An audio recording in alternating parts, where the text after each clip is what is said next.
Alright guys, new update incoming for Arknights Endfield.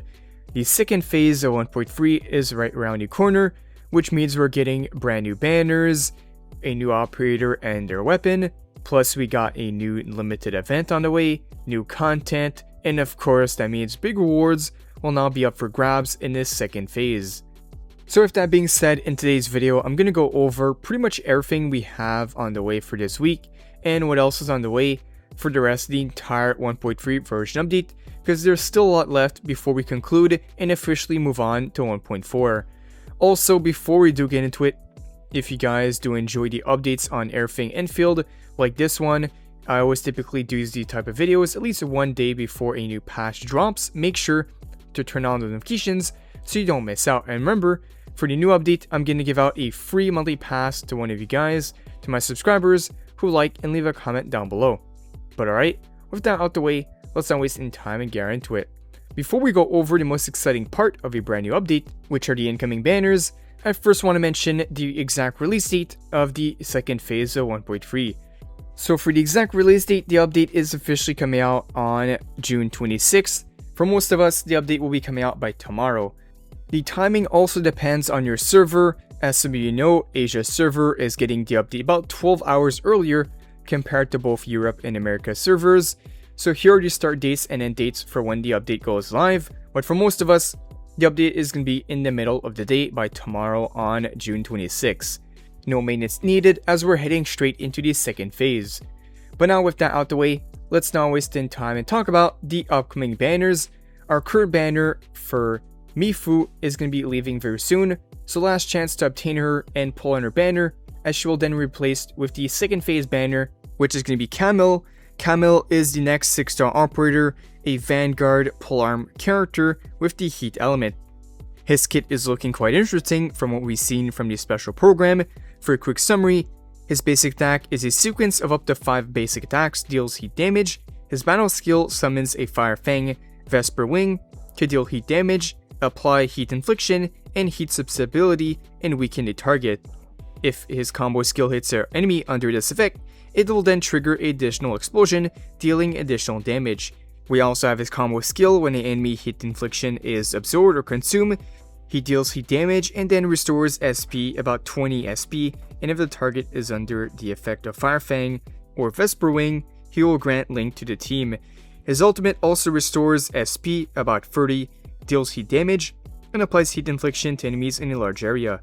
Replaces the next battle skill with an enhanced combo that costs no SP and also regenerates SP 40 and grants link to the team.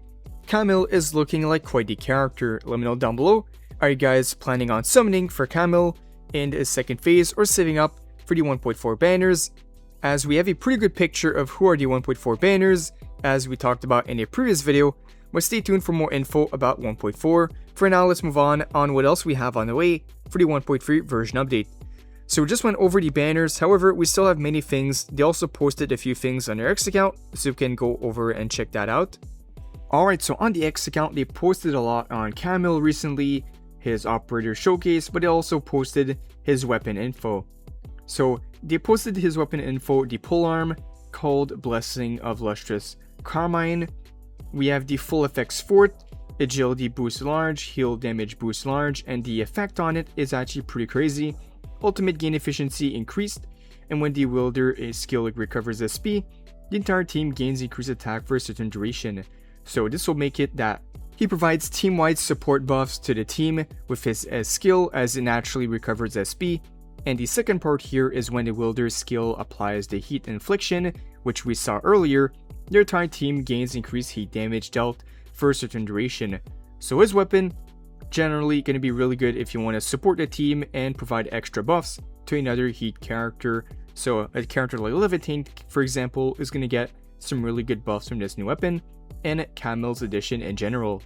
So that is the info we have on his weapon, but we have new content to look at. If I go over to the event calendar, we have a few more things happening inside of 1.3. So we just got the Mifu banner on the 5th of June, her banner leaving by tomorrow, with the Camille banner on the 26th of June, and with that we have many more things on the way. The first mention is going to be our usual 7-day login event. the limited time sign-in event called Peacekeepers Nocturne. This is the Camille login event where you're able to obtain up to 5 limited banner pulls only for Camille in the first 3 days of this login event. So really good if you plan on pulling on a character or just need some extra pulls for him. And of course, alongside him, there's going to be a narrative event called Dance Macabre, and this is also available on the 26th. And at the same time, we're getting the combat drill. Next up, a new content update, the contingency contract. This is also available by tomorrow on the 26th. We had one on the 19th, and then we have another one, a content update for it on the 26th, so you'll be able to obtain more pull currency. And that should be everything we're getting by tomorrow. However, gradually, as you know, they will put out some more stuff. Like on July 2nd, we have a few important mentions. One of them is a new camera event. So a camera event is on the way called Carly's Fairy Tale of Willing.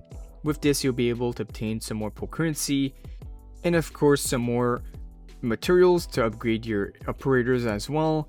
We have that on July 2nd, and then on the same day, July 2nd, underneath here we have new gameplay, which is going to be the Umber Monument. So new endgame resets, we're getting 2 new additions to the game, and with that will give us a pretty good amount of pull currency. So we have a lot happening on July 2nd. The day before, I'll for sure give you guys a heads up once we get closer, as this will be quite an important day with a lot of new content. And then by the very end of the update, we're going to be getting the new sanity supply event. They always like to put these out before the end of the update, and with that, they'll pretty much conclude the full content we have on the way for the entire rest of 1.3, ending off with the sanity supply event. So overall, within the next few weeks, we have a lot happening. And with that, this is going to conclude everything on the way for the rest of the 1.3 update. With the new Camille banner on the 26th by tomorrow, we're getting his weapon, we have his narrative event, the sign-in event, his trial for if you want to try him out before pulling on his banner. And then within the next few weeks, we'll be getting a few more things like new endgame, sanity supply, and new events for more pull currency. And with that, that'll conclude the rest of the 1.3 version update. Let me know down below, us entering the second phase of this update, what are your plans for pulling on the characters? Are you gonna try to pull Mifu before she leaves, or are you gonna pull for Camille, or even perhaps save up for the 1.4 banner characters? Because from what we've seen, the 1.4 banners are pretty much locked in thanks to the official trailer they put out. There's 2 characters that we saw, and once we have more info on both of these characters, I'll for sure let you guys know right away on the channel. And we also have my last video where we talked about possibly a new endgame mode on the way further down the line, giving us a free 6-star operator as one of the rewards. It did look pretty insane, so for those that are interested, feel free to check that out. But for now, this will now conclude the new update incoming video for Arknights Endfield second phase of 1.3. If you guys did enjoy the full breakdown, make sure to like the video, subscribe if you have not already, and turn on those notifications. But for now, thank you guys for watching, and I'll see you all in the next one.